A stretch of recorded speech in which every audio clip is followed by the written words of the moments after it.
Hello, YouTube. RJ. Hey, just got a package in from AliExpress. Thought we'd open it up, take a look at some of the stuff I got in this haul. So shouldn't be a very long video, but hey, let's take a quick look and see what we got.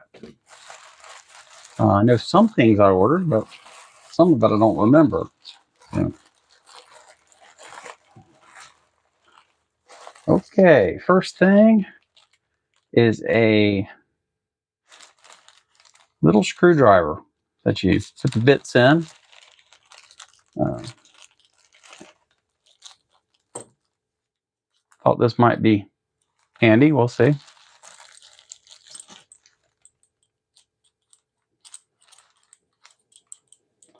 You just put your screwdriver bit in right here, and it's just a little aluminum knurled screwdriver. I thought it'd be handy to have on the bench, so I grabbed me one of those. Let's see what else we got. Oh yeah, this is just a little Hall current sensor modules, ACS712 chip. It's I'm trying to remember which one I got. I think I got the 5 amp, maybe. I believe I got the 5 amp.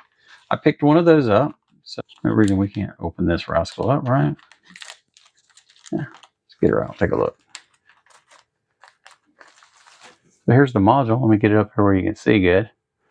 It's just got a ACS712 chip on there, and you pass your current in and out, and then you apply voltage to operate it and ground, and then the out is a voltage that's related to the current. So just a handy little something to have.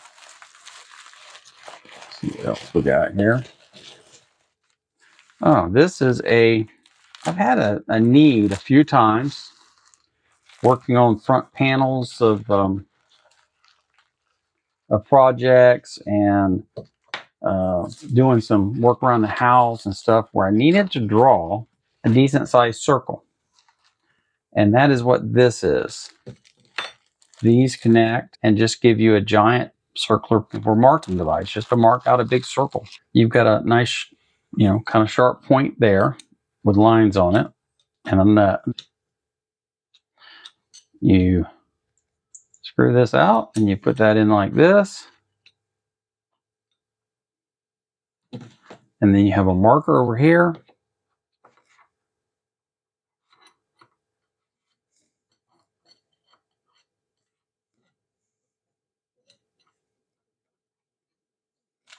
And then, make sure I'm not leaving anything out. I think that's it. So basically, this just becomes a marking device. Marks your circle, and you have your scale here. Just a handy thing to have. Saw it. It wasn't expensive. Thought I could have used that a few times in the last 2 years or so. So I decided to pick one up. That was that's that. Okay, moving on. Let's see what else we got. Oh yeah. Okay, these. Let's talk about these. Got these in the voltage calibrators. You'll see in the you've probably already seen. I probably already did a video on the voltage calibrators. I'm expecting that's the next one to be released. Sometimes these aren't all filmed in order, but because I needed some things out of this package for that, I went ahead and filmed this AliExpress bag, opening. These are solid state relays. I picked a few of them up. They're very handy things to have. And as you'll see in the voltage calibration video, or have already seen in the voltage calibration video, I've decided instead of just doing a MOSFET, I've decided to just go ahead, and these are very inexpensive, is to go ahead and just use a couple of these solid state relays. One's going to control the heater, one's going to control the power for the screen. I think it's going to be nicer, simpler. These are set up, ready to go. Basically what these are a input of 3 to 32 volts. So I can input 3 volts through 32 volts as a control voltage to turn it on and off. And then it can handle up to 60 volts DC and 6 amps output. Well, that's 3 times what we need to run the heater element. Probably 20 times what we need to run this touchscreen. So these should do very, very well. So I picked those up. I'm going to change over and use those, as you've probably already seen. I picked me up some more of these, it seems like every time I go to the bench and I'm doing a project, I just get out of hand of needing more and more of these banana to bananas.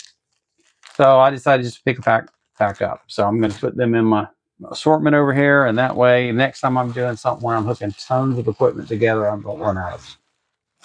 Let's see what else we got. Let's see what's in here.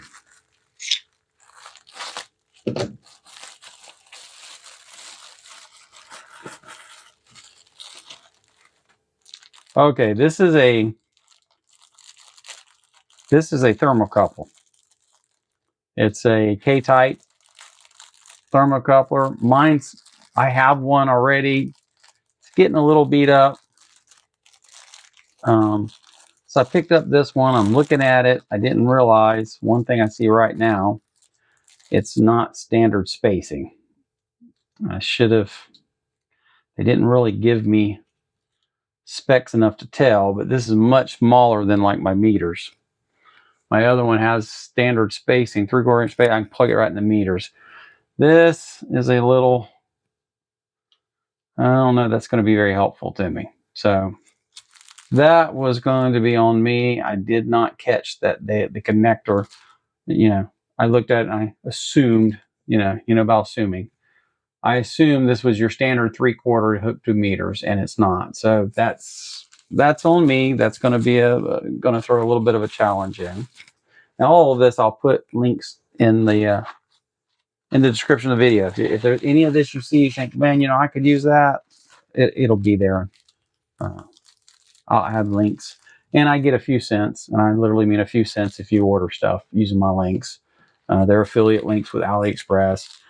Like, for example, if you were to buy this, I probably would get about 4 cents. I mean, it's very little, tiny percentage, but it all helps the channel. Sometimes a lot of you see something in order and it ends up being a few dollars, and that's great. It's very helpful for me. Okay, these are a thermal switch, and these particular ones are set for 60C. So these can handle up to 250 volts and up to 5 amps. And what they are is literally you attach this metal casing to an object, and these are normally closed. So as long as the temperature is under 60C, you've got continuity. And the moment it gets above 60C, the switch opens, stops. As soon as it cools back down under 60C, this will engage again. So I picked up some of those. I could see those would probably be handy. Okay. So that's another thing. Let me get rid of some of this garbage. One of these has got to have my thermal fuses, which, if you've seen the video on the voltage calibrator previous to this, you'll know that I've using those to make the voltage calibrator oven safe, where we don't have fires coming from it. All right, this is just some more DC jacks, just standard 5.5 millimeter barrel jacks. They've got a pretty deep thread. One of the challenges I get is you'll order these and they have very little thread, and you try to put them in a case that's thicker than that, and you have a problem. These have a pretty nice thread depth on them, and they're metallic. They're not plastic, and so I like these. So I picked up a couple of them to put on the shelf to have, and then. All right, this is a metallic on one end. Let me get it open so we can look at it a little better.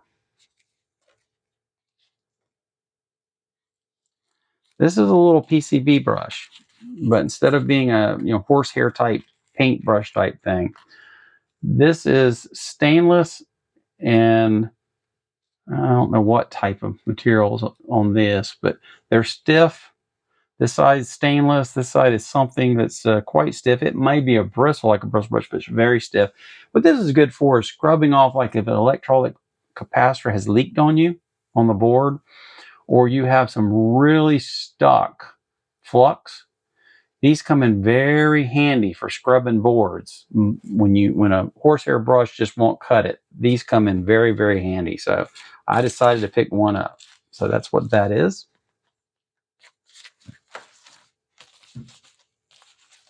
This one. So last but not least, this must be my thermal fuses. Pretty sure. And it is. Okay, here's these thermal fuses. These are for 65C. Unlike these other ones that I just showed you, they're not. This is not a switch. This is a fuse. It will handle up to 10 amps of current, up to 250 volts, each one of them. But if they hit 65 degrees C, they will blow and no current will flow through them anymore. So they're a great safety device, and this is exactly what I'm using in the voltage calibrator to hook between the heater element and the supply. And then what I'm going to do is I'm going to mechanically attach this to the top of the oven, the metal oven case. And that way, if the inside of it gets up to the point that the top of the oven reaches 65 degrees C, that's too hot. We should have never reached that. Something's not right. This will blow and shut it off, and it will heat no more until I change this. So it makes a great safety device to keep us safe. So that's what these are for. And that's going to be it with this haul. So maybe you saw something that'll help you. If not, at least you saw where I'm getting some of the stuff I'm using. If you like the video, do me a favor, hit like. It's very helpful if people like each video. Every video needs needs a bunch of likes to get it pushed out. I sure would appreciate it. But most of all, I hope to see you in my next video.